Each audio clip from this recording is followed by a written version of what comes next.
Es un placer para mí, en nombre del Foro Urbano. It's a pleasure for me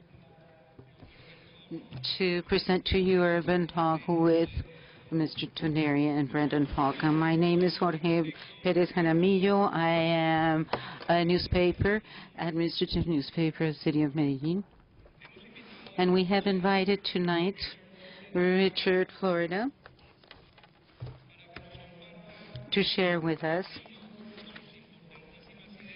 his important ideas on urban, and Mr. Brian, who is in addition a thinker of cities, a friend of Medellin, because he's been an advisor of the city in the past months.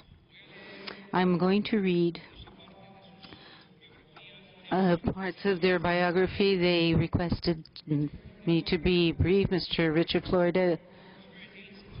University of Toronto's Rothman School of Management, Global Research Professor at New York University, and the founder of the Creative Class Group, which works closely with governments and companies worldwide. Florida is the author of several global bestsellers, including the award-winning The Rise of the Creative Class, and is a senior editor of The Atlantic, where he co-founded and serves as editor at large for Atlantic Cities, the world's leading media site devoted to cities and urban affairs. Florida appears regularly on CNN and other news broadcasts and is a regular contributor to the op-ed pages of major newspapers and magazines. Time magazine recognizes Twitter feed as one of the 140 most influential in the world. Florida previously taught at Carnegie Mellon and George Mason University and has been a visiting professor at Harvard and MIT. He earned his bachelor's degree from Rutgers College and his PhD from Columbia University.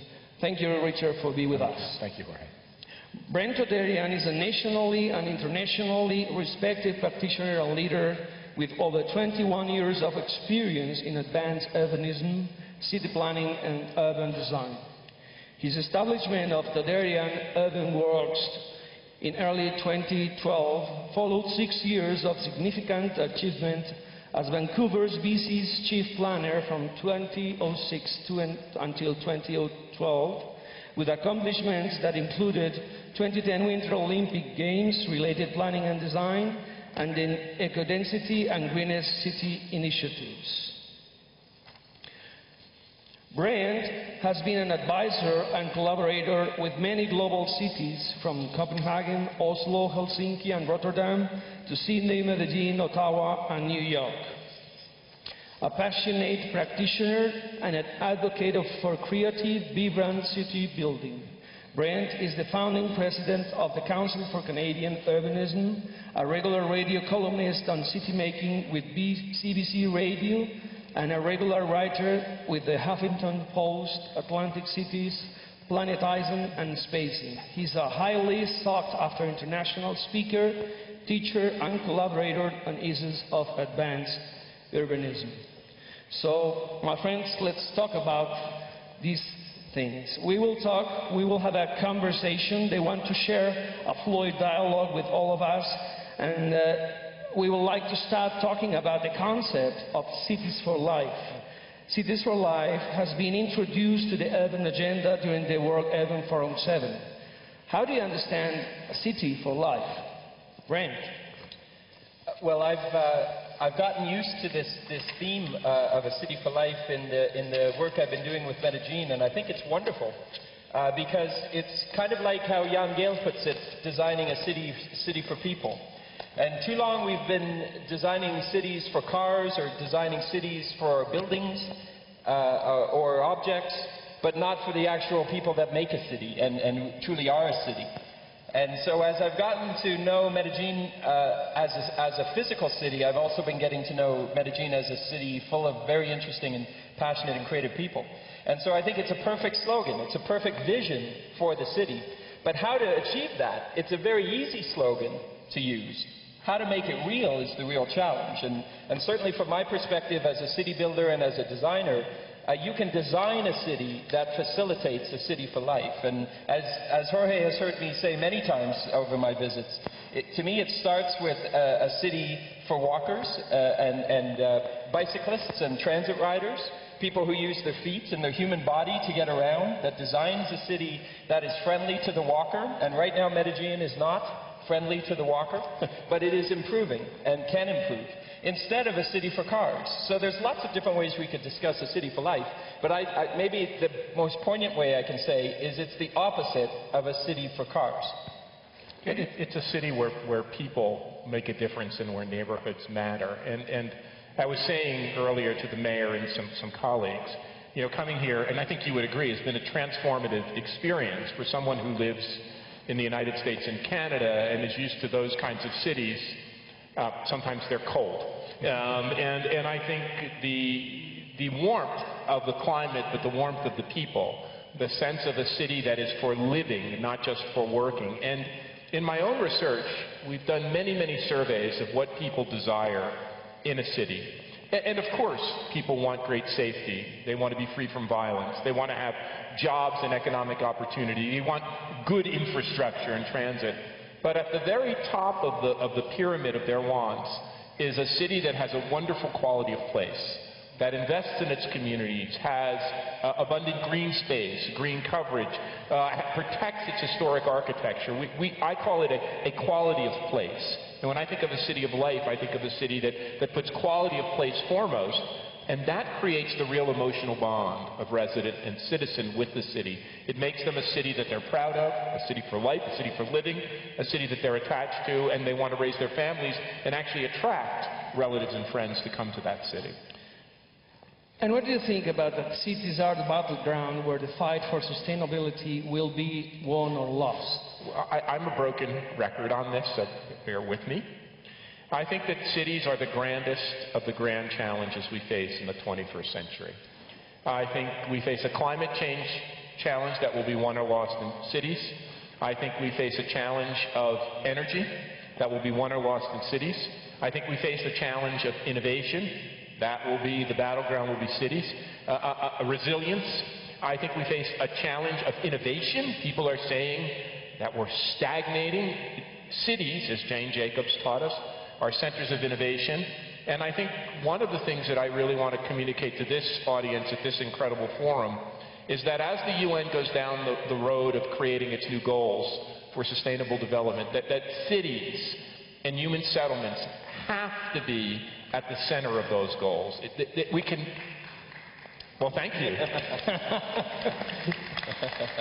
I think that we can no longer take this non-spatial, non-geographic approach to the world. It is cities, our greatest, human beings' greatest contribution to civilization, that are the core of what we will experience. So we have to elevate cities, location, the spatial factor in all of our goals and put them at front and center of our moving forward on sustainability in the future. Brent, you did a great job in Vancouver about these things. Well, Richard and I are both city lovers, and we're passionate about cities. Every city, even the worst city I love and I'm fascinated by in some way. I have a friend who's literally a brain surgeon, and we have a discussion and a debate about what's harder, figuring out the brain, the human brain, or figuring out cities. And I insist it's cities, and naturally he insists it's the brain. But both are probably our greatest challenges as human beings. But I found your question fascinating because Richard was talking earlier today about the new scale of thinking, the mega region.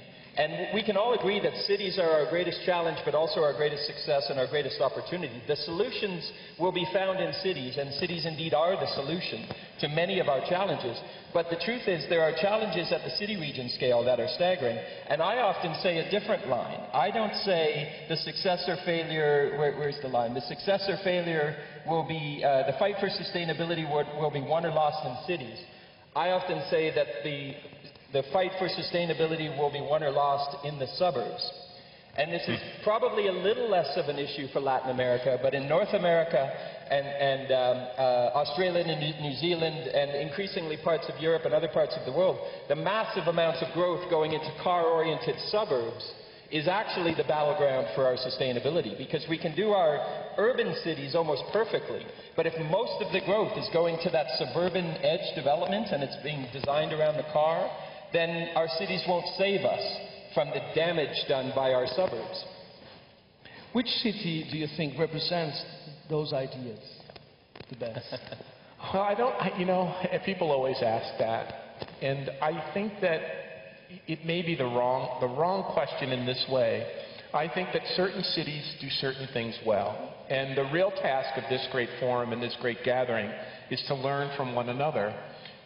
New York City, where I lived part of the time, has created a massive urban agglomeration of 22 million people that works with transit and subways. But it's struggled to find a city for living. It doesn't have the access to the natural environment, and now it's cleaning its waterfronts that Medellin has. It probably hasn't activated the neighborhoods. One great takeaway from here was activating the neighborhoods to deal with problems of poverty. Many Western cities focus on the areas of concentrated advantage and prosperity.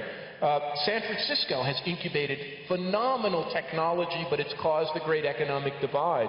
Well, I think our real task is to find the individual things or the sets of things. Vancouver have showed us how to be livable, where Brent is from. Toronto has shown us how not to elect a mayor, but that's another question. Because I had to get that in. But I think that one of the great things we can do in forums like this is learn from the good things and the great things that individual cities do and build up a knowledge base that we can share that learning, disseminate that learning, and build better cities across the world. I think there are cities that I think do many things well, and they are my favorite cities. New York doesn't have to think about whether it's the most livable city in the world or the most creative city in the world. It's just a great city, and it does many things well. Similarly, cities like Copenhagen and Stockholm and Barcelona and others, they don't try to do just one thing the best in the world. They are complete cities. They are successful in so many different ways. As compared to my city, which is one of the most livable cities in the world, and now has a goal of becoming the greenest city in the world. I'm working with Auckland, New Zealand. They want to become the most livable city in the world. I say there's a maturity point in cities where you stop wanting to be the best at one thing, and you realize cities are very complex things that should be doing many things well, and you don't need to focus on just one thing. So I love those cities that just amaze you with their successes and their challenges, because they're complex, they're messy, and they're a constant work in progress. There's no such thing as a perfect city.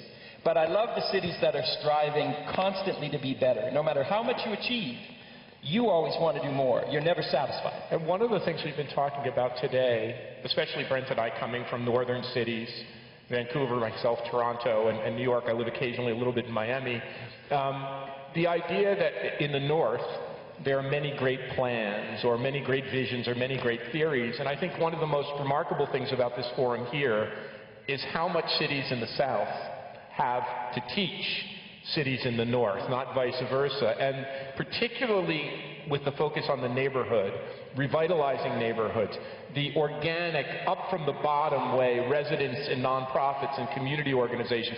We've had numerous conversations across the course of this forum about how important it is to learn from that and to empower residents in neighborhoods in quote-unquote more advanced northern cities. So I think it's a two-way street, and in particular there is so much we can learn from Medellin and other cities about how citizens and nonprofits, governments and neighborhoods can solve problems on their own. When Jorge first contacted me to come here, I said, really? You want to learn from Vancouver? I want to learn from Medellin. I think that's really important. The best cities are the ones that want to learn and are open-minded to learn from every other city. And I think Medellin deserves an increasing... This WWOOF is going to put Medellin on the world map. Because it's such an innovative and creative and open-minded city, one of your character traits for a city.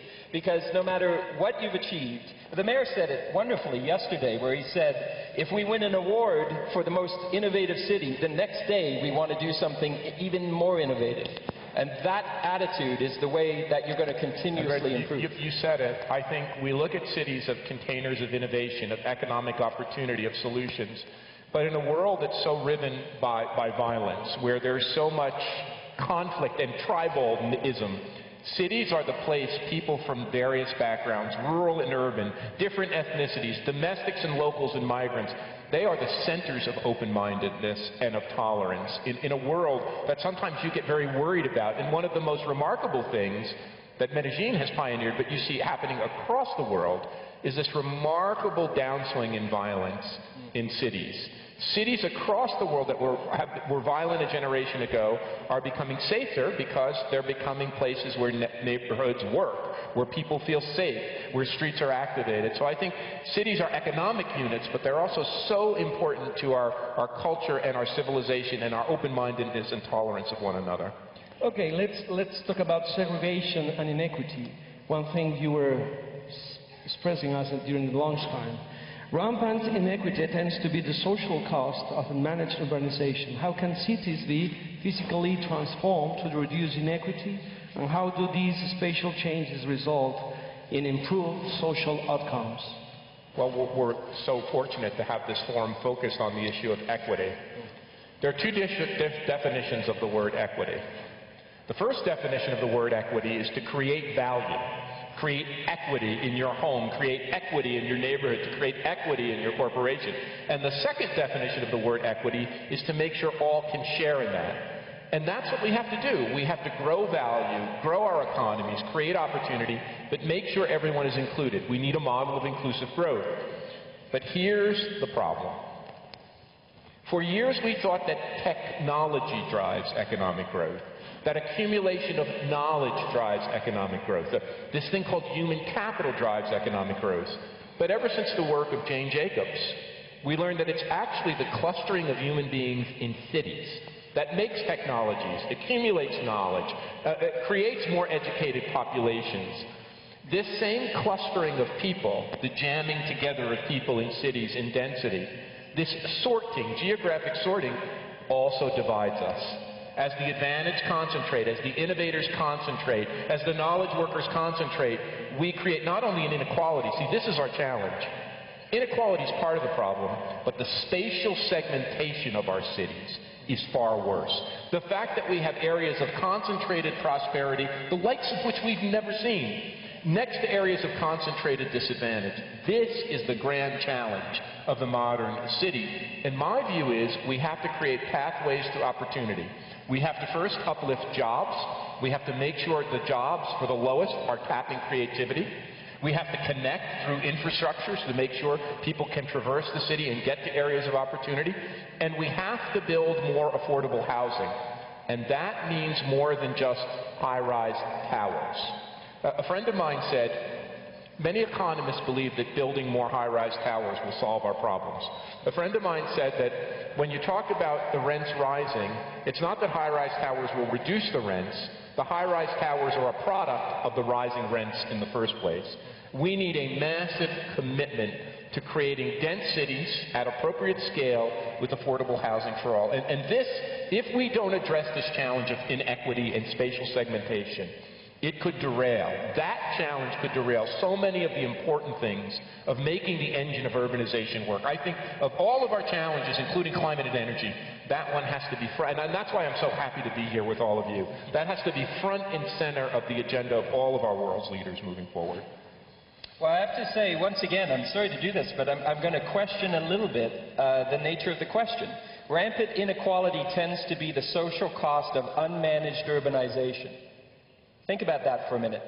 I've seen many examples of managed urbanization that leads to inequity.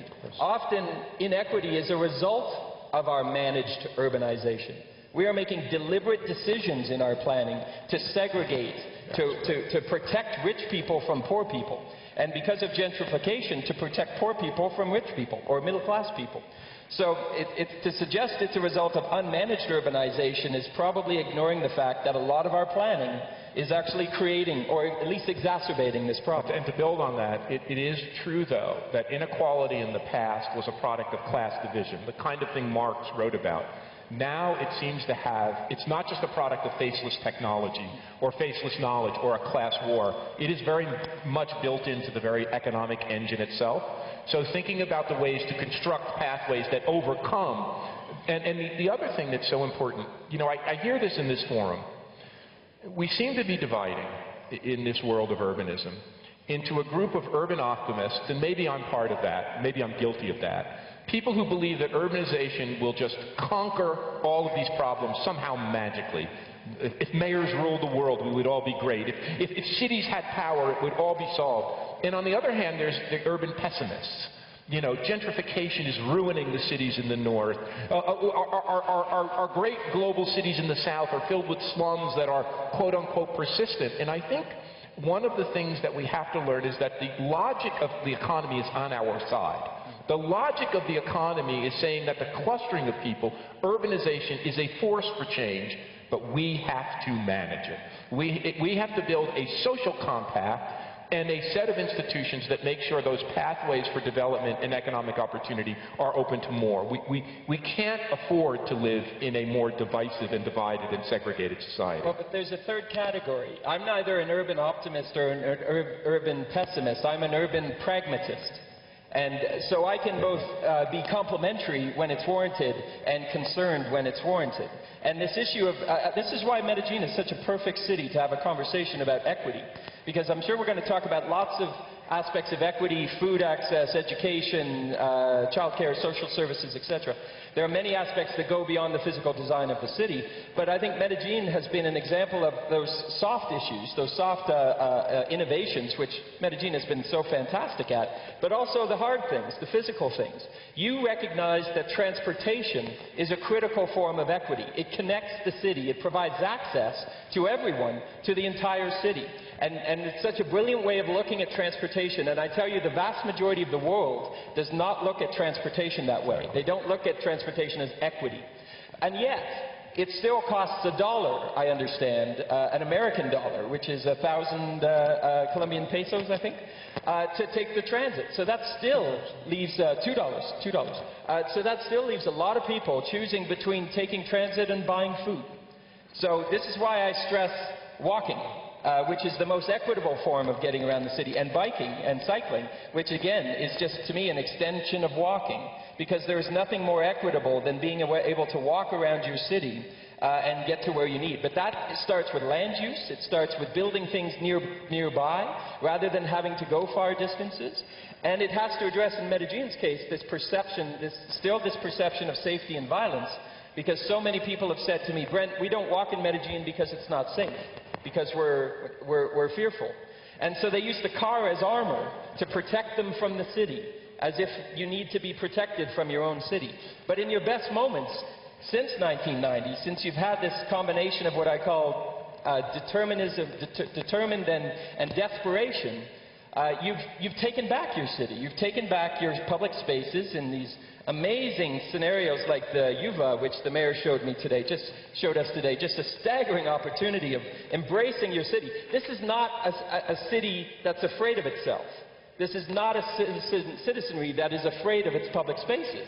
This is a city that has taken back its public spaces. But now you have to take back the streets and see the streets as places to walk and to get around your city, and not use the car as protection.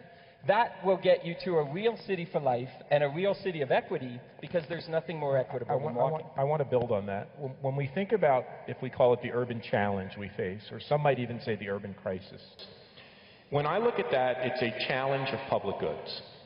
That what happened during the industrial era in the south and in the north, in Medellin, in Barcelona, in New York, is that we moved to a model where the car and a privatized way of life was hegemonic. And people could protect themselves, seal themselves off from their city, and we systematically disinvested in many of the cities of the world on key public goods like transit.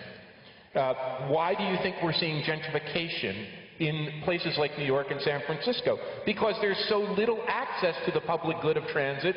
More affluent people are colonizing it. We refuse to build the kinds of green space that would provide a portal for democracy, for interaction. Now our challenge is these very limited public goods that we made disinvestment and insufficient investment are so highly sought after that we need to think of our cities as places that reinvest in these public goods. Transit is critical, because transit is critical in these two dimensions of equity. And the first dimension, as our friends from the Santa Fe Institute, I see Jose Lobo and Luis Betancourt are here this evening, taught us other cities grow because they increase their metabolism. They were different than any other species, a cat, a mouse, a dog. As other species get bigger, they get slower. As cities get bigger, we get faster. What makes cities get faster in the circulation and metabolism of goods and ideas and people is transit connectivity. If you can't move, if you're so congested, your metabolism slows down and you fail. But transit is also important for the other side of equity, just as Brent said. It's a way of connecting citizens to opportunity in a way that they don't have to make this bankrupting, in many cases, bankrupting investment in a private vehicle. And thirdly, it creates a more democratic city, as we know, because when you're in public space, when you're on transit, you have to share the city with others who are dissimilar or unlike you. So I think transit really is, and public space, key investments that create a better, more thriving, more democratic and equitable city. So let's talk about the alternative then. The alternative is what we've been building for decades, which is the city designed around the car. And one of the best messages we have in Vancouver is that by deprioritizing the car, not balancing, we don't use that word, by prioritizing walking and biking and transit above the car, we've actually made mobility work better for everyone, including drivers. And that's the most important fact. This is not a war on the car. This is an argument for cities, because cities function better and everybody gets around better when you prioritize walking, biking, and transit. We've got the data to prove that. It's even easier to drive in Vancouver than it used to be. And it's much easier for walking, biking, and taking transit. So that's the counterintuitive thing. When you design for the car, it fails for everyone, including drivers. When you design multimodally, it works better for everyone, including drivers. Now, you are an incredibly important moment right now in Medellin. You have only 14% of the population of your city as vehicle owners, car owners. I'm not sure if that includes motorcycles, there are many motorcycles in this city. Yeah. That's very low by comparison to many other parts of the world, but it's going up. And every time I talk about this, I hear that people in Medellin see car ownership as a measurement of success, of quality of life, of status, at the same time as the rest of the world is increasingly rejecting that notion. Richard has the data better than I do, but the point is that the rich countries and the rich demographics are rejecting this notion of car ownership, certainly as a status symbol. And then the millennials, the younger generation, you know, your smartphone is more of a status symbol than a car. So the two largest demographics in human history, the millennials and their parents, the boomers, who are now being called the broken hipsters, I love this phrase, are predisposed towards urban conditions and are moving away from car-oriented urbanism. So I say we as urbanists have no excuse anymore. We've got better data than we've ever had in human history about the science of cities, and we've got the two largest demographic groups in human history predisposed towards what we're talking about. So we better do good things with this scenario. And so 2 points to quickly build on that. One is one of the great dysfunctions of the industrial age that actually Marx wrote about and other great classical economists wrote about was this terrible separation of home from work. And so we built a society partly, ultimately dependent on the car, where people lived incredibly far, and in some cities commutes of 1, 2, in Asian cities, 3 hours per day are considered reasonable as people move further and further outside the core to find affordable housing. Now, of course, as Brent was saying, the most affluent people in the most affluent societies, not just the United States and Canada, but the really affluent societies, Northern European societies, Scandinavian and Nordic societies, are saying to hell with that model. We don't need to pile up material goods. We want to live closer to work. We want a higher quality of life. We want to walk or cycle because physically it's better for us to be active. So the question this raises is not just the Medellin versus New York or Vancouver or Toronto. We're going to build more cities in the next 50 to 100 years than we have throughout all of human history. We're going to put how many billion, you know, we can mess with the numbers, 3 more billion, 4 more billion, 5 more billion people in cities. We are going to spend hundreds of trillions of dollars, build hundreds of a scope unheard of. How are we going to do it? Are we going to do it built on the old model of a privatized city with a gross dysfunctional separation of home from work, with plans imposed from above? It's charted in the skeleton, the infrastructure of the city. Or are we going to do it in a different way, which is partly bottom-up, with a vision from the top? Is it going to be one that makes work and home become closer, and which is much more functional from a perspective of energy, climate, and by forcing people to rub shoulders, interact, increasing densities, having people have smaller space perhaps, creating a more of an innovative dynamic. And I think that challenge is equivalent to the 14% car ownership in Medellin on a global scale. And we are at that tipping point today. We can't wait any longer. And the beauty of the data that we have, because of people like Richard, who have provided more evidence for us that our instinctual feelings about how cities work are right. The beauty of that is we can have this conversation that is non-ideological. Because for years we were getting killed by an ideological discussion about what city we like better. Raise your hand here if you love bikes. Great, you're not helping. You asked the question. I know. But my point is, it's not about loving bikes. And we often make it about that, which makes it an ideological discussion about what do I like better, bikes or cars. What we can prove is that if you design a city for cars, it just doesn't fit. It's a laws of physics kind of thing. If 100% of Medellins want to drive, nobody moves anywhere. That's an actual definition of equity. Rich or poor, you're not moving at all. That's equal. But that's not the kind of equity we want. So, but we can prove that because it takes so much less space and money and environmental impact, etc., to move people a kilometer or a mile by walking, biking, or taking transit, cities function better. So I love my bike. I gave up my car 5 years ago, but I'm very careful to keep it from being an ideological discussion, because I'm a city lover. I'm not a bike lover. I'm a city lover, not a transit lover. And it's not about having a preference for these things. It's about pulling back from that and having a discussion about successful cities or failed cities. And in all those cities that are going to be built, that's what it's about. The ones designed around the car are going to fail because it just doesn't fit. And Brent, you're right. If I look at our field, I think the trend is turning, but our field has been filled with normative arguments and advocacy arguments for all the good reasons, is that people wanted to do the right thing and cared so much about social justice and so many important things, but it still has this very normative ideological underpinning. But in fact, we suffer for something worse. I call it the narcissism of small differences. In urban affairs, more than any other field, we are battling over points that in a bigger picture we all agree on. So forging this broad consensus is part of it. But we do have ideological enemies. I see it every day in my life in Toronto. You want to come look at it? Come to my city. Look at what an anti-urban mayor can do to damage a city. There are forces of reaction. They are very real out there. They don't care about our debates. In fact, they would encourage our debates, our narcissism of small differences, because they don't want cities to succeed. Because they see cities as places as different people get together. These places that create new ideas, that overthrow the established order. So we need to get our act together. And it goes back to something Brent said. I was talking to Mary Rowe, an old friend of mine, and who knew, I got to know Jane Jacobson later in life, but Mary knew Jane Jacobs better than me. And Jane Jacobs, arguably the greatest urbanist we've ever had. And she said Jane had no ideological banners. She had no normative predispositions.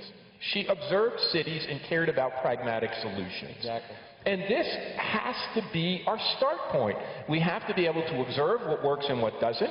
We have to achieve a goal of what is a better city, a more equitable city, a more efficient city, a more resilient city. And we need the data and the science to show us the pathway. Without that, we have opinioneering and normative arguments. So this challenge of getting away from all of the things that may have motivated us as urbanists, good motivations, and getting on with the pragmatics and understanding what works and what doesn't, I think this is a huge challenge ahead of us. And that's why I think this forum, everyone I've talked to said, they could see a tipping point here in this forum.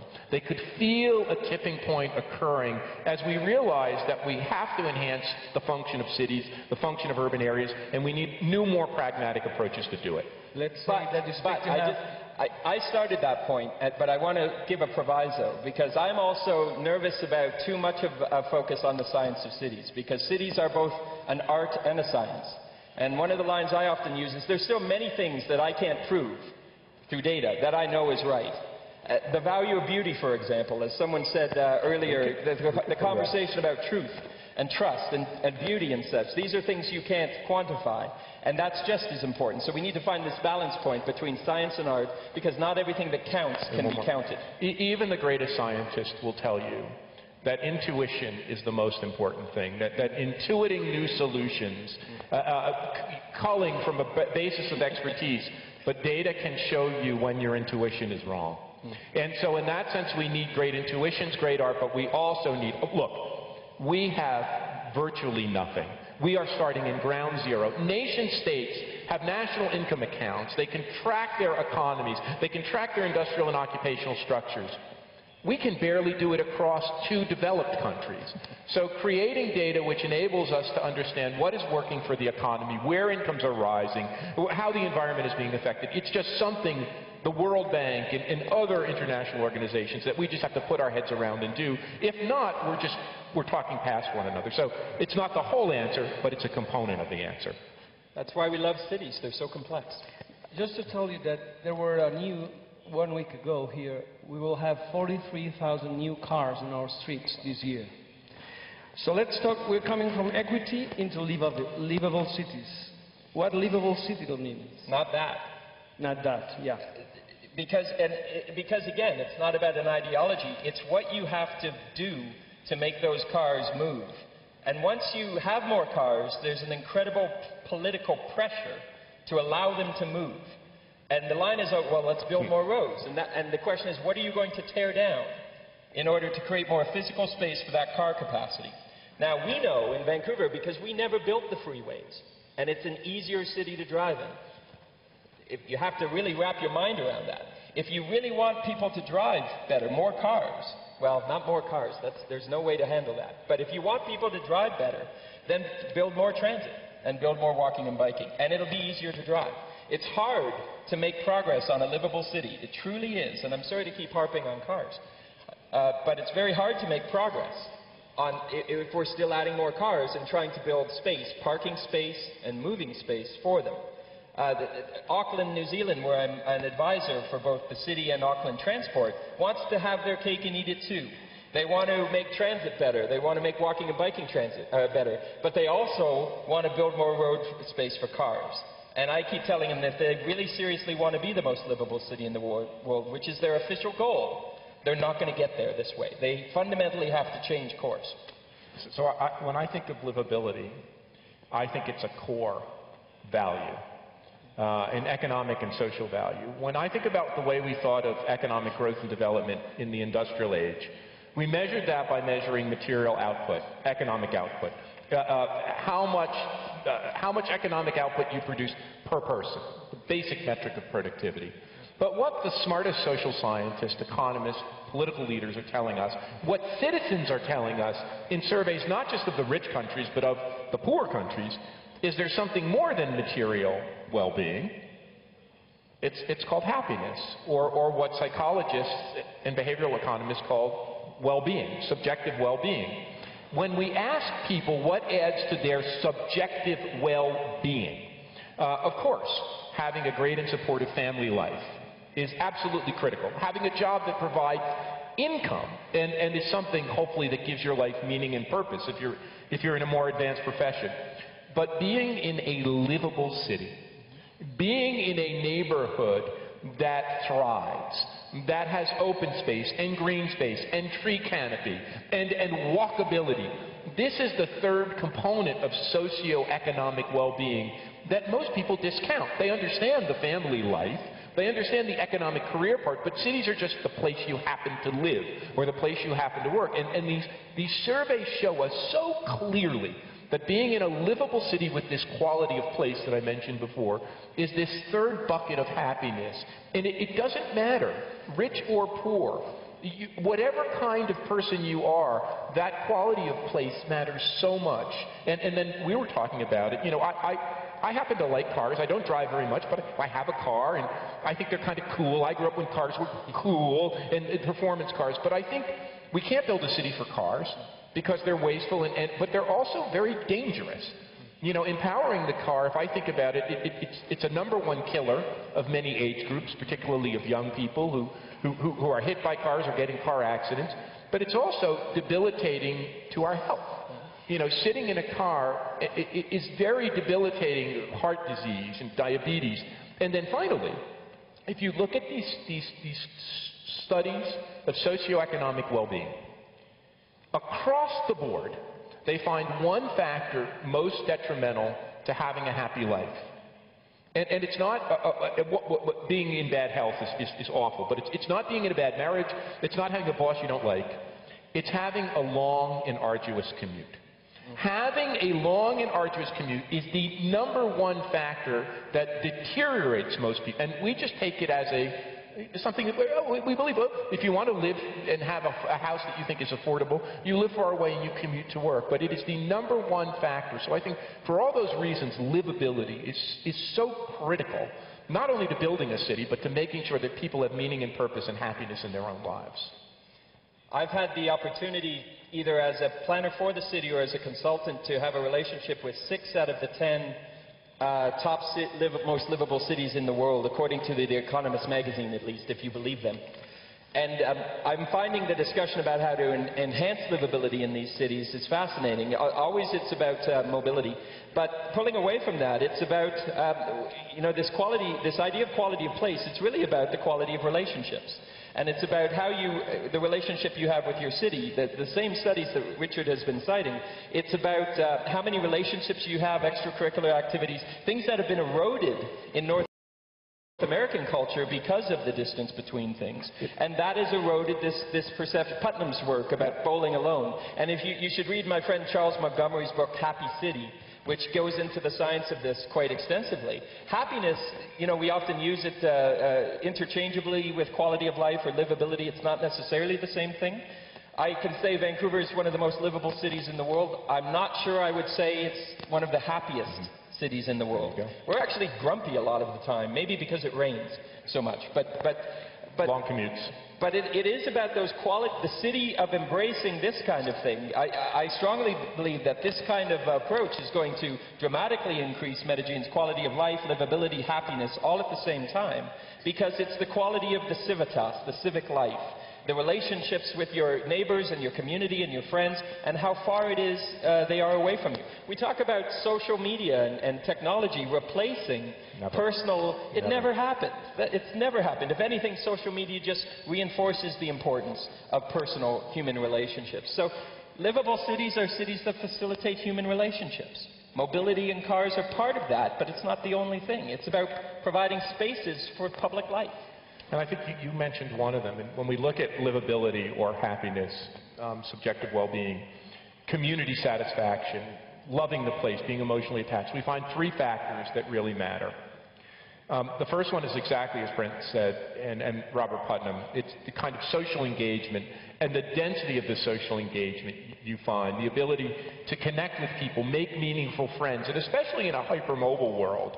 You know, I'm reminded of Jane Jacobs' quote that she always said, new ideas require old buildings, but what we're finding is new people in a city often more require old buildings and old neighborhoods because it gives them that texture and that density that they feel connected.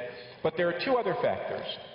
The more diverse a city is, the more ethnically and culturally and socioeconomically diverse a city is, and the more tolerant and open-minded it is to those groups, the more overall happiness goes up. So it's not just having social engagements among yourself, it's seeing that others are valued. The gay community, ethnic minorities, religious minorities, poor people, rich people, entrepreneurs. But the third factor is the one that we always battle against, and I battle against personally. Many urbanists of the old school will say what matters is a good job, a safe street, and good infrastructure. Those are all very important. You're not going to go anywhere without them. But what we find really matters to this quality of place and happiness is the aesthetic beauty. Painting those buildings on the hillside matters. Having a green tree canopy in a lower income neighborhood matters. Having open space available in every neighborhood. Having community theater groups and community arts organizations. These aren't the frivolous things that yuppies benefit from alone that we hear. These are things that every community benefits from. And when you have dense social engagements, open-minded diversity, and tolerant treatment, and this kind of focus on the aesthetic, quality of place, that's where we see truly thriving and engaged and livable communities.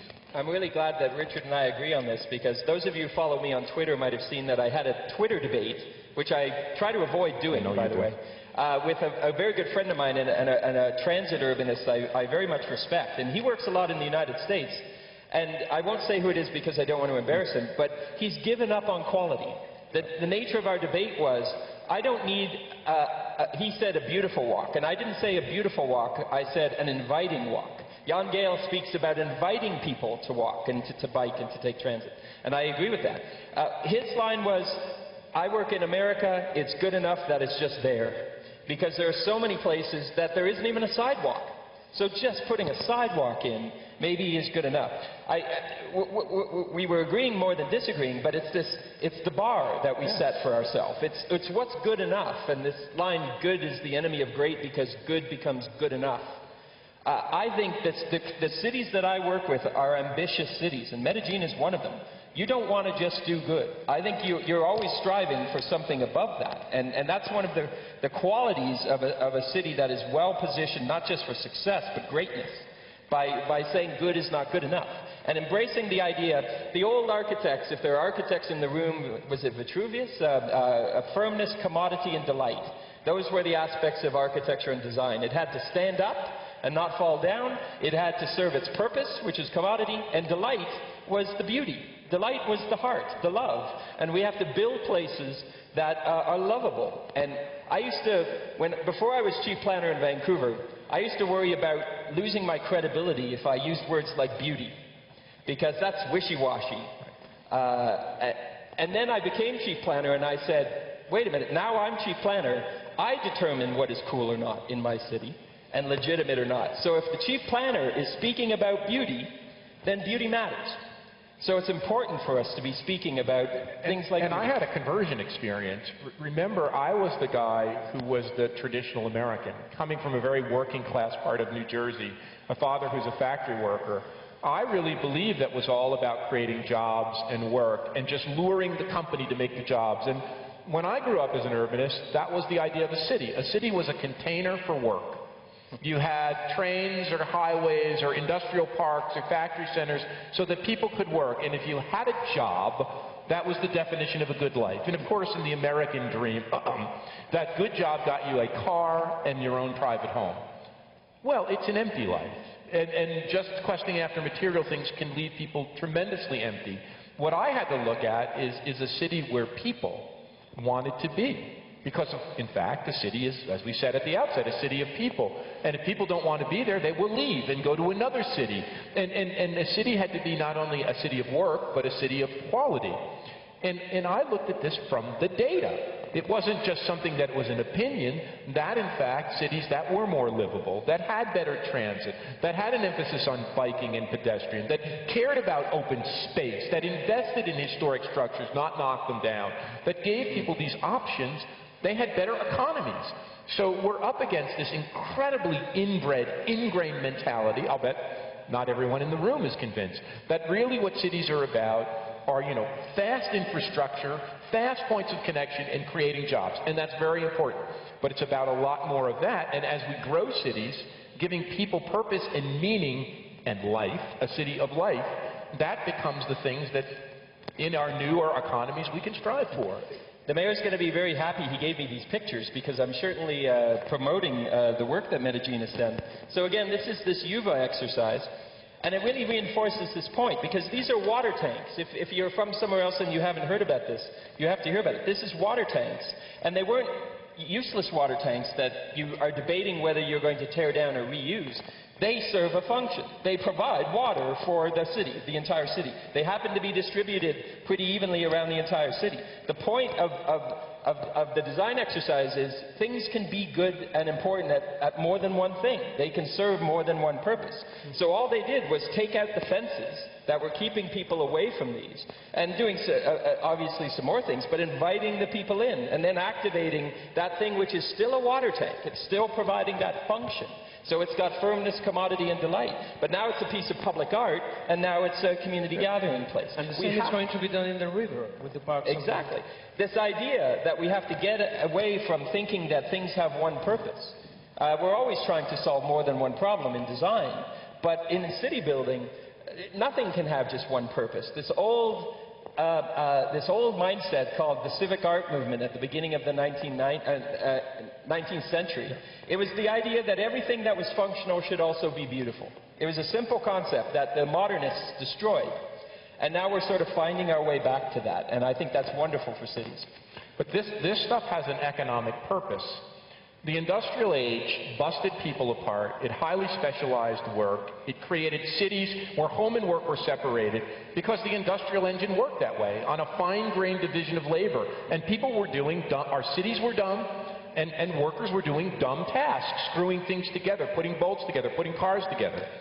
The new city requires, and the new economy requires, engaged people.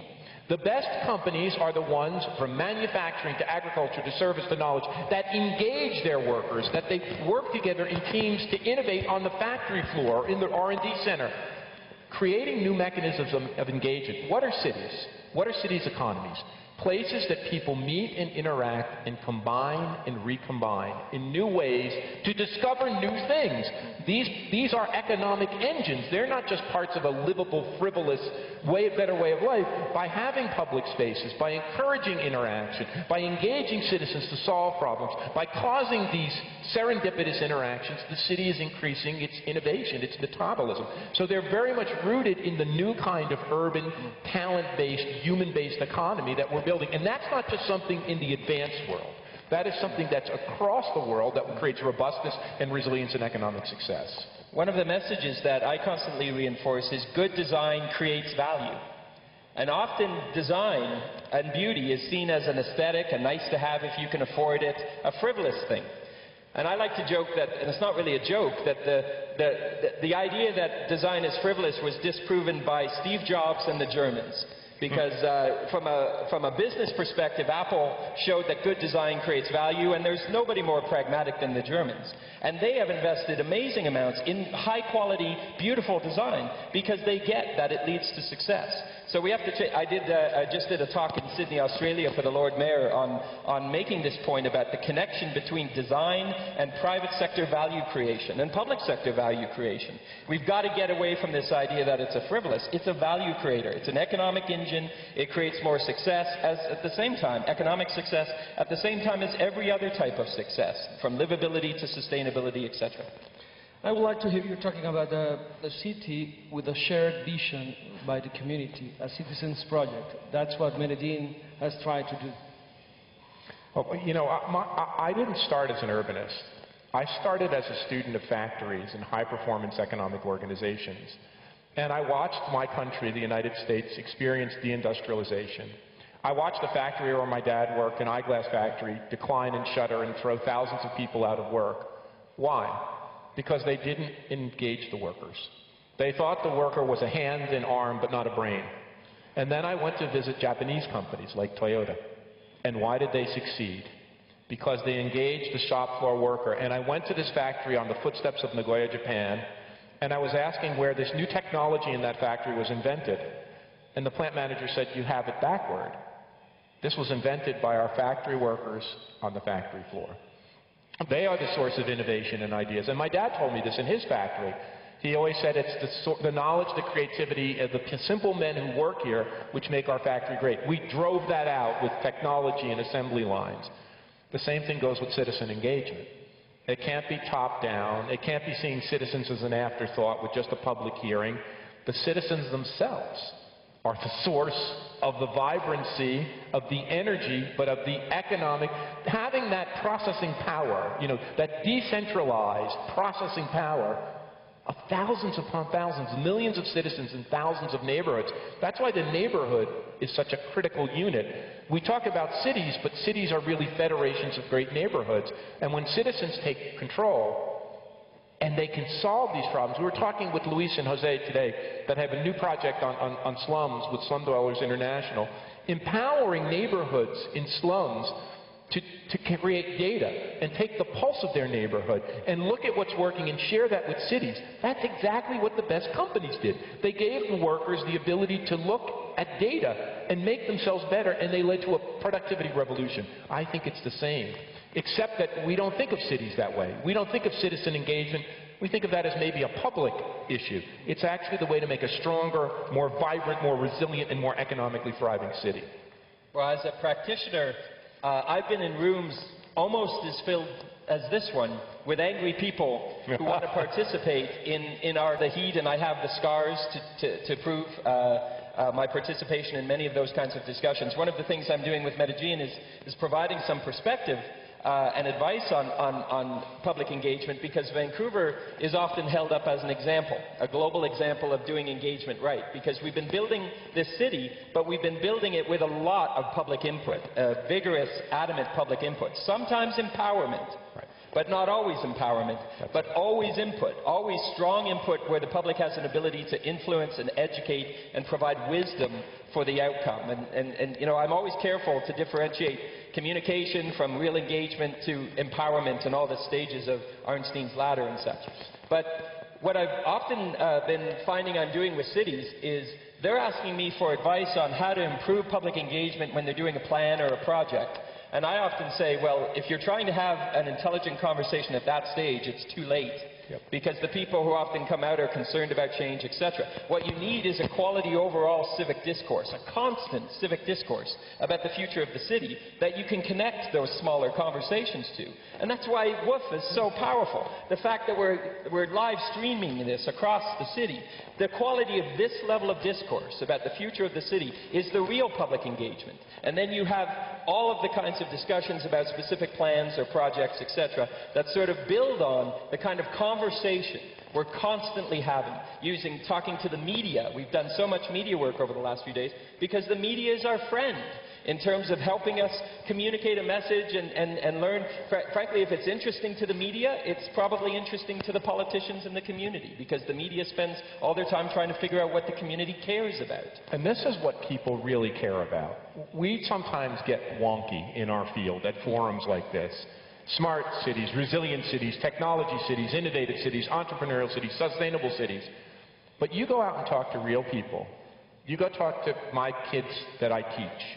Talk to people. All people want to talk about is their neighborhood and their city and why they love it or what's wrong with it. We are wired to want to be engaged in our community. And we have all these forums, you know, we have advice columns for relationships and how to pick the right person to date and career advice and how to write your resume. We don't have anything. And one of the big objectives in life with the Atlantic was to create a forum, a media forum. The reason people get mad at public forums is because, you know, that they felt they were not engaged. That's where the anger comes from. It's not people who are engaged already. It's people who say, oh my God, you're just telling me that now?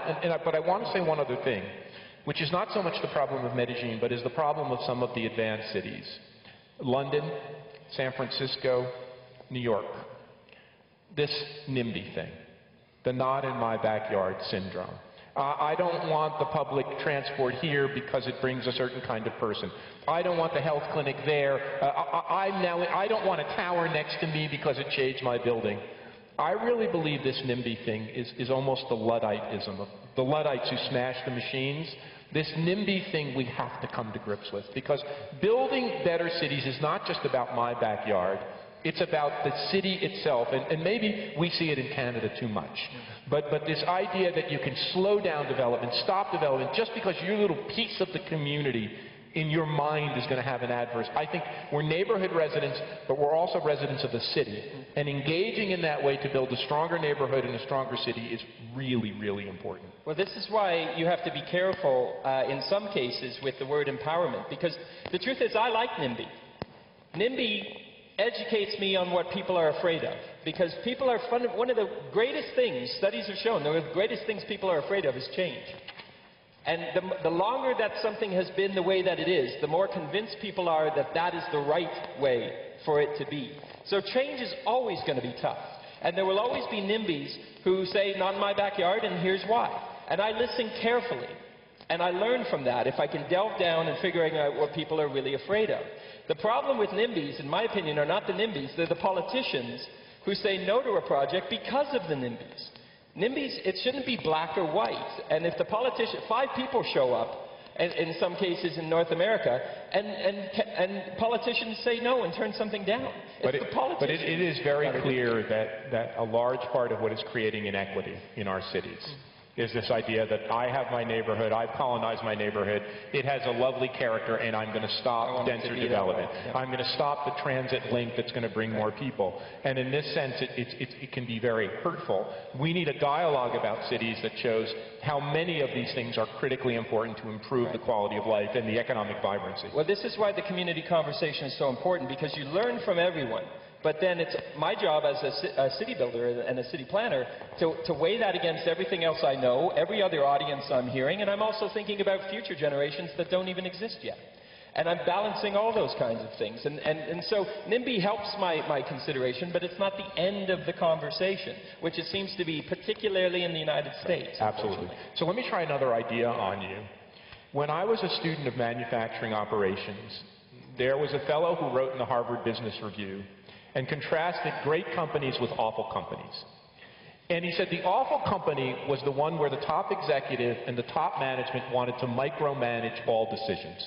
They knew better than everyone, and they tried to do everything. The great companies empowered the workers to do everything while the top management set a vision. So let's play this out for a city. It's the neighborhoods and the people who know how to execute, who know how to engage, who have the solutions, the simple, smart solutions. They know how to improve their neighborhood. The job of the planner or the mayor or the leader has to be to set that very broad vision of where we've got to get to, and then allow a lot of different solutions in light of that vision, perhaps not in contrast with that vision. I think that's a very different view of planning and setting the tone of a city than our traditional, I'm an urban planner by training and by PhD, than our traditional notion of urban planning. And I think we're all involved in that strip, but it means empowering neighborhoods, empowering citizens, and all of us setting a broad vision of what a city can be. But when we talk about engagement, I think the key thing is to make sure that people have a strong sense of what they can influence, and you really have to be honest about that. If you've already made up your mind, and you're not honest about that, nothing drives the community crazier than that. And rightfully so.